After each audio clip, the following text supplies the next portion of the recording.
நம்ம ஸ்கின்னை நேச்சுரலாக ஒயிட்னிங் பண்ணக்கூடிய ஒரு கோல்டு ப்ளீச் பேக் தான் நான் எடுத்திருக்கேன். இது நம்ம வீட்டிலேயே ஈஸியாக செய்யக்கூடிய ஒரு பேக் தான். வீட்டில் இருக்கக்கூடிய சிம்பிள் இன்க்ரீடியண்ட்டை வச்சு இந்த ஃபேஸ் பேக் வந்து நம்ம ரெடி பண்ணிடலாம். Hi friends, welcome to Mullai channel. எல்லோரும் எப்படி இருக்கீங்க? இன்றைக்கி நம்ம சேனலில் வந்து பார்த்திங்கன்னா ஒரு ஸ்கின் கேர் தான் பார்க்க போகிறோம். நம்ம இந்த 30 days ஹேர் க்ரோத் சேலஞ்சில் நம்ம அதில் கொஞ்சம் பிஸியாக இருந்தனால ஸ்கின் கேர் வீடியோஸ் எதுவும் போட முடியல. அதுக்காக நான் வந்து எந்த ஃபேஸ் பேக்கோ எந்த ஒரு ஃபேஸ் சீரம் டோனர் எதுவுமே யூஸ் பண்ணாமல் இல்லை, யூஸ் பண்ணிட்டு தான் இருந்தேன். பட் என்னால் அதை வந்து வீடியோ எடுத்து போட முடியலை. நம்ம வந்து எப்பயுமே நம்மளோட ஸ்கின் கேரை வந்து ஸ்கிப் பண்ணிடவே கூடாது. அதுவும் இந்த சம்மரில் பார்த்திங்கன்னா நமக்கு ரொம்ப நிறைய ப்ராப்ளம்ஸ் வரும். இப்போயுமே எனக்கு வந்து என்ன ப்ராப்ளம் பார்த்திங்கன்னா, அடிக்கடி நமக்கு ஃபேஸ்லாம் ஸ்வெட் ஆகும்போது நம்ம துடைக்கிறோம் இல்லையா, அதனால் அந்த இடமெல்லாம் ஒரு மாதிரி எரியும். இந்த மாதிரி இருக்கிறவங்களுக்கான ஒரு சின்ன டிப் நான் சொல்கிறேன்.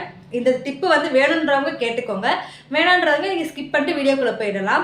என்ன டிப்பு அப்படின்னு கேட்டிங்கன்னா, உங்களுக்கு வந்து பார்த்தீங்கன்னா ஃபேஸ் ரொம்ப ரஃப்பாக இருக்குது, ட்ரையாக இருக்குது அப்படின்னு நினைக்கிறவங்க, நீங்கள் குளிக்க போகிறதுக்கு ஒரு 5 to 10 மினிட்ஸுக்கு முன்னாடி நீங்கள் ஃபேஸ்க்கு ஏதாவது ஒரு ஆயில் யூஸ் பண்ணுவீங்க உங்கள் ஸ்கின்னுக்கு அப்படின்னா, அந்த ஆயிலை நீங்கள் எடுத்துகிட்டு ஃபேஸில் நல்லா மசாஜ் பண்ணிக்கோங்க. மசாஜ் பண்ணிவிட்டு ஒரு 5 to 10 மினிட்ஸ் நீங்கள் அதை விட்டுட்டு அதுக்கப்புறம் போய் குளிச்சு பாருங்கள். உங்களுக்கு வந்து பார்த்திங்கன்னா அந்த ரஃப்னஸ் வந்து நல்லாவே க்யூர் ஆகிடும். இன்னொன்று பார்த்தீங்கன்னா, நம்மளுக்கு ஸ்கின்ல இருக்க அந்த ஃபேஸில் இருக்கக்கூடிய எரிச்சல் எல்லாம் நல்லாவே கண்ட்ரோல் ஆகிறதுக்கு இந்த டிப் வந்து ரொம்பவுமே ஹெல்ப்ஃபுல்லாக இருக்கும். இது பர்சனலாக நான் இப்போ வந்து கொஞ்ச நாள் ஃபாலோ பண்ணிக்கிட்டு இருக்கேன். எனக்கு வந்து இது ரொம்பவுமே ஹெல்ப்ஃபுல்லாக இருந்துச்சு. அதனால நான் உங்களுக்கும் சொல்கிறேன். இந்த பிரச்சனை இருக்கிறவங்க, அதாவது ரொம்ப ஸ்வெட் ஆகி அதை நம்ம தொடச்சி அந்த இடமே வந்து பார்த்தீங்கன்னா, எனக்கு இந்த இடமெல்லாம் பார்த்தீங்கன்னா அடிக்கடி துடைக்கிறனால இப்போ ரொம்ப எரிஞ்சிட்டு இருந்துச்சு. இப்போ ஒரு 1 or 2 வீக்காக நான் அதை வந்து ஃபாலோ பண்ணிட்டு இருக்கேன். எனக்கு இப்போ அது வந்து கொஞ்சம் கொஞ்சமாக குறைஞ்சிட்டு இருக்கு. இப்போ நம்ம ஃபேஸ் பேக்குக்குள்ளே வருவோம். இன்றைக்கி நம்ம என்ன ஃபேஸ் பேக் எடுத்திருக்கோம் அப்படின்னு பார்த்தீங்கன்னா, ஒரு நேச்சுரல் கோல்டு ப்ளீச் பேக் தான் எடுத்திருக்கேன். இந்த பேக் யூஸ் பண்ணுறதுனால நம்ம ஃபேஸில் என்னென்ன பெனிஃபிட் அப்படின்னு பார்த்தீங்கன்னா, நம்ம ஃபேஸ்க்கு மட்டும் இல்லைங்க, நம்ம நெக்குக்கும் யூஸ் பண்ணிக்கலாம். நெக்கில் பார்த்தீங்கன்னா நிறைய பேருக்கு ஒரு மாதிரி பிளாக் மார்க்லாம் இருக்கும் இல்லையா, அதையெல்லாம் க்யூர் பண்ணுறதுக்கும் இந்த பேக் வந்து ரொம்பவுமே ஹெல்ப்ஃபுல்லாக இருக்கும். இந்த பேக்கை யூஸ் பண்ணுறதுனால நம்ம ஃபேஸில் என்னென்ன பெனிஃபிட், என்னென்ன வந்து நமக்கு ரிசல்ட் கிடைக்கும்ட்டு வீடியோக்குள்ளே ஃபுல்லாக சொல்லியிருக்கேன். அதனால் வீடியோ ஸ்கிப் பண்ணாமல் ஃபுல்லாக பாருங்கள். இந்த பேக் எப்படி ப்ரிப்பேர் பண்ணுறது, எவ்வளோ நேரம் ஃபேஸில் வச்சுருக்கிறது, இதை யூஸ் பண்ணுறதுனால என்னென்ன பெனிஃபிட்னு சொல்லிட்டு வீடியோக்குள்ளே போய் பார்க்கலாம். வீடியோக்குள்ளே போகிறதுக்கு முன்னாடி நீங்கள் இப்போ தான் ஃபஸ்ட் டைம் முல்லை சேனலில் பார்க்குறீங்க அப்படின்னா மறக்காமல் சேனலை சப்ஸ்கிரைப் பண்ணிடுங்க. கூடவே இருக்கிற பெல் பட்டனை கிளிக் பண்ணிடுங்க. அப்போ தான் நான் போடுற வீடியோஸ் எல்லாம் உடனே நோட்டிஃபிகேஷனாக வரும். இந்த வீடியோ உங்களுக்கு பிடிச்சிருந்துச்சா லைக் பண்ணுங்கள், உங்கள் ஃப்ரெண்ட்ஸ் அண்ட் ஃபேமிலிக்கு ஷேர் பண்ணுங்கள். இப்போ வாங்க இந்த நேச்சுரல் கோல்டு ப்ளீச் பேக் எப்படி ப்ரிப்பேர் பண்ணுறது வீடியோக்குள்ளே போய் பார்க்கலாம். இப்போ வாங்க வீடியோக்குள்ளே போகலாம்.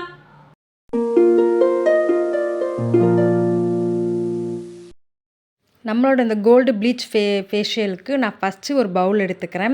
இந்த பேக் ப்ரிப்பேர் பண்ணுறதுக்கு நான் ஃபஸ்ட்டு எடுத்துக்கிட்ட இன்க்ரீடியன்ட் கடலை மாவு தாங்க. நான் கடலை மாவு ஒரு 2 ஸ்பூன் அளவுக்கு நான் எடுத்திருக்கேன். உங்கள் ஃபேஸுக்கு கடலை மாவு செட் ஆகாது, உங்கள் ஸ்கின்னுக்கு வந்து செட் ஆகாதுன்னு நீங்கள் நினச்சிங்கன்னா இதே குவான்டிட்டியில் நீங்கள் அரிசி மாவு கூட எடுத்துக்கலாம். கடலை மாவு சேர்த்துக்கலாம். நம்ம ஸ்கின்னில் என்ன பெனிஃபிட் அப்படின்னு பார்த்தீங்கன்னா, நம்ம ஃபேஸில் வரக்கூடிய முகப்பருக்களை வந்து நல்லாவே வந்து கண்ட்ரோல் பண்ணும். ரொம்ப ட்ரை ஸ்கின்னாக இருக்குது இல்லையா, அதை கண்ட்ரோல் பண்ணுறதுக்கும், சென்சிட்டிவ் சருமம் இருக்குது இல்லையா, சென்சிட்டிவான ஸ்கின்னுக்கு இது ரொம்பவுமே ஹெல்ப்ஃபுல்லாக இருக்கும்.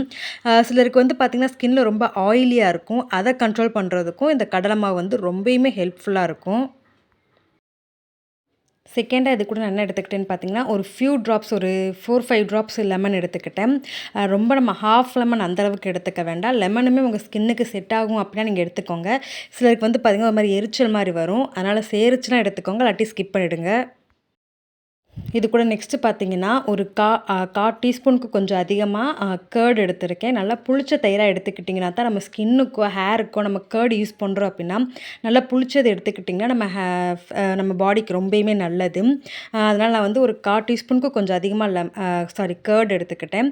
அது கூட ஒரு ஃபியூ ட்ராப்ஸ், ரொம்ப நிறையா இல்லை. இப்போ பார்த்தீங்கன்னா என்னோடய தக்காளி சைஸ் உங்களுக்கு பார்த்தாலே தெரியும். அதில் அந்த அளவு தக்காளியில் இருக்கக்கூடிய ஜூஸ் மட்டும் நான் எடுத்துக்கிட்டேன். நிறையாவும் நான் எடுத்துக்கிறேன். உங்களுக்கு அந்த அளவு குவான்டிட்டி பார்க்கும்போதே தெரியும். அந்த தக்காளி வந்து நான் நல்லா புழிஞ்சு விட்டுக்கிறேன். இப்போ தக்காளி சேர்த்துக்கலாம். நம்ம ஸ்கின் வந்து பார்த்திங்கன்னா நேச்சுரலாகவே ஒயிட்னிங்காகவும் நல்லா பிரைட்டாகவும் இருக்கிறதுக்கு இந்த தக்காளி ஜூஸ் ரொம்பவுமே ஹெல்ப்ஃபுல்லாக இருக்கும். இது கூட நான் நெக்ஸ்ட்டு வந்து பார்த்திங்கன்னா ஒரு முக்கியமான இன்க்ரீடியன்ட் சேர்த்துக்க போகிறேன். அது என்னன்னு சொல்லிட்டு நான் பின்னாடி சொல்கிறேன். அது வேறு ஒன்றும் இல்லைங்க, புளி கரைசல் இருக்குது இல்லையா, அந்த புளி கரைசலை நான் திக்காக கொஞ்சம் கரைச்சி எடுத்துக்கிட்டேன். இதுதான் பார்த்திங்கன்னா நம்ம ஃபேஸை வந்து ப்ளீச் பண்ணுறதுக்கு ரொம்பவுமே ஹெல்ப்ஃபுல்லாக இருக்கும். அதனால் நான் வந்து ஒரு ஸ்பூனுக்கு கொஞ்சம் அதிகமாக இந்த புளி கரைசல் கொஞ்சம் திக் பேஸ்ட்டாக எடுத்திருக்கேன். இதை நல்லா மிக்ஸ் பண்ணிக்கலாம். இப்போ பார்த்தீங்கன்னா மிக்ஸ் பண்ணிட்டேன். இது கூட நான் வந்து பார்த்தீங்கன்னா மஞ்சள் சேர்க்க நான் மறந்துட்டேன். ஒரு 1/4 டீஸ்பூன் மஞ்சள் சேர்த்துக்கோங்க. மஞ்சளுமே உங்கள் ஸ்கின்னுக்கு செட் ஆகும், அலர்ஜி இல்ல அப்டின்னா நீங்க சேர்த்துக்கோங்க. சிலருக்கு வந்து பார்த்தீங்கன்னா மஞ்சள் சேர்த்தா ஸ்கின்னெல்லாம் ஒரு மாரி அலர்ஜியா இருக்கும். ஒரு மாரி இச்சிங் ஆகும். அந்த மாரி இருக்கிறவங்க ஸ்கிப் பண்ணிடுங்க.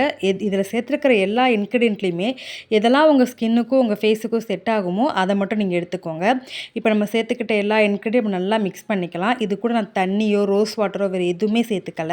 நம்ம பார்த்திங்கன்னா கடலை மாவு, அப்புறம் பார்த்திங்கன்னா கேர்டு, லெமனு, தக்காளி ஜூஸு, அப்புறம் மெயினாக நம்ம ப்ளீச் பண்ணுறதுக்கு புளி கரைசல் கொஞ்சம் திக் பேஸ்ட்டாக எடுத்திருக்கோம். இப்போ இது எல்லாத்தையும் நல்லா மிக்ஸ் பண்ணியாச்சு. இப்போ இந்த மாதிரி நம்ம ஸ்கின் ஃபுல்லாக வந்து அப்ளை பண்ண ஸ்டார்ட் பண்ணிடலாம். இப்போ வந்து பார்த்திங்கன்னா நான் பேக்கை வந்து அப்ளை பண்ண ஸ்டார்ட் பண்ணிட்டேன். பேக் அப்ளை பண்ணுறதுக்கு முன்னாடி நான் வந்து பார்த்திங்கன்னா ஃபேஸை வந்து ஜஸ்ட்டு வாஷ் பண்ணிக்கிட்டேன்.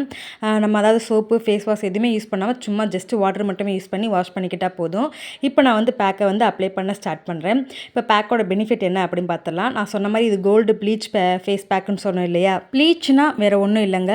நம்மளோட முகம் வந்து ரொம்ப அழுக்காக இருக்கும் இல்லையா? அதையெல்லாம் கிளியர் பண்ணி நம்ம ஸ்கின்னை வந்து நல்லா பிரைட்டன் பண்ணக்கூடிய ஒன்று தான் ப்ளீச் பண்ணுறது. இப்போ வந்து நம்ம வந்து பார்த்துருக்கீங்கன்னா சேர்த்துருக்கக்கூடிய எல்லா இன்க்ரீடியண்ட்டுமே நம்ம ஸ்கின்னுக்கு அந்த மாதிரி ஹெல்ப் பண்ணக்கூடிய ஒன்று தான். இந்த பேக் யூஸ் பண்ணுறதுனால நம்ம ஸ்கின்னோட அன்ஈவன் டோனை நல்லாவே கிளியர் பண்ணும். அதாவது அன்ஈவன் டோன்னா நமக்கு ஃபேஸ் வந்து ஃபுல்லாக பிளாக்காக இல்லாமல் அங்கங்கே பிளாக் மார்க் மாதிரி இருக்கும், அதை கிளியர் பண்ணும்.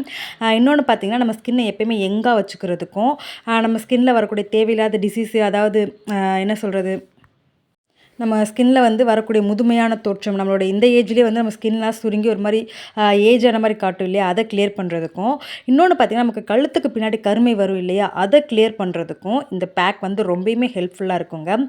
இந்த பேக் வந்து நம்ம எல்லா டைப்லேயும் யூஸ் பண்ணிக்கலாம். நம்ம ஸ்கின்னில் இருக்கக்கூடிய தேவையில்லாத முடியை ரிமூவ் பண்ணுறதுக்கு, அன்வான்ட் ஹேரை ரிமூவ் பண்ணுறதுக்கும், நமக்கு கழுத்துக்கு பின்னாடி வரக்கூடிய கருமையை நீக்கிறதுக்கும், கை கால் முட்டியெல்லாம் வந்து பார்த்திங்கன்னா சிலருக்கு ஒரு மாதிரி பிளாக்காக இருக்கும் இல்லையா, அதை கிளியர் பண்ணுறதுக்கும் இந்த பேக் வந்து ரொம்பவுமே ஹெல்ப்ஃபுல்லாகவும் எஃபெக்டிவாகவும் இருக்கும். நீங்கள் கண்டிப்பாக ட்ரை பண்ணி பாருங்கள். இதில் உங்கள் ஸ்கின்னும் பிரைட் ஆகும், நம்ம ஸ்கின்னில் இருக்கக்கூடிய அன்வான்ட் ஹேர் ரிமூவ் ஆகும், உங்களோட கழுத்துக்கு பின்னாடி இருக்கக்கூடிய கருமையும் வந்து பார்த்திங்கன்னா நல்லாவே நீங்கிறதுக்கு இது ரொம்பவுமே ஹெல்ப்ஃபுல்லாக இருக்கும். இப்போ வந்து பார்த்திங்கன்னா நான் ஃபேஸில் ஃபுல்லாக அப்ளை பண்ணிட்டு வந்துட்டேன். இப்போ எனக்கு நல்லா ட்ரையும் ஆகிடுச்சு. இப்போ வந்து பார்த்திங்கன்னா நான் தண்ணி, அதாவது சோப்பு, ஃபேஸ் வாஷ் எதுவுமே யூஸ் பண்ணாமல் என் ஃபேஸை வாஷ் பண்ணிட்டு வந்துட்டு உங்களுக்கு நான் எப்படி இருக்குன்னு காட்டுறேன். பார்த்திங்கன்னா நான் ஃபேஸை நல்லா வாஷ் பண்ணிட்டு வந்துட்டேன். எனக்கே வந்து பார்த்திங்கன்னா நான் பேக் போடுறதுக்கு முன்னாடியும் போட்டதுக்கப்புறமும் ஒரு சின்ன டிஃப்ரெண்ட் என் ஃபேஸில் தெரியுது. நான் இப்போ வந்து 1 டைம் தானே போட்டிருக்கேன். நம்ம ரெகுலராக போட்டுகிட்டே இருக்கும்போது இன்னும் நல்ல ஒரு பெனிஃபிட் கிடைக்கும். சூப்பரான ஒரு ரிசல்ட் இருக்குது. கண்டிப்பாக நீங்களும் ட்ரை பண்ணுங்கள். உங்களுக்கு எப்படி இருந்துச்சு மறக்காமல் எனக்கு கமெண்ட்டில் சொல்லுங்கள். நான் சொன்ன மெத்தட்லேயே நான் சொன்ன இன்க்ரீடியண்ட்டை யூஸ் பண்ணியே நீங்களும் ட்ரை பண்ணுங்கள். உங்களுக்கும் நல்ல ரிசல்ட் கிடைக்கும். இந்த ப்ளீச் பேக் நீங்கள் வீக்லி ஒன்ஸ்ன்னு கண்டிப்பாக ட்ரை பண்ணுங்கள். உங்களுக்கு நல்ல ஒரு ரிசல்ட் கிடைக்கும். நெக்ஸ்ட் வீடியோவில் மீட் பண்ணுறேன். Bye friends.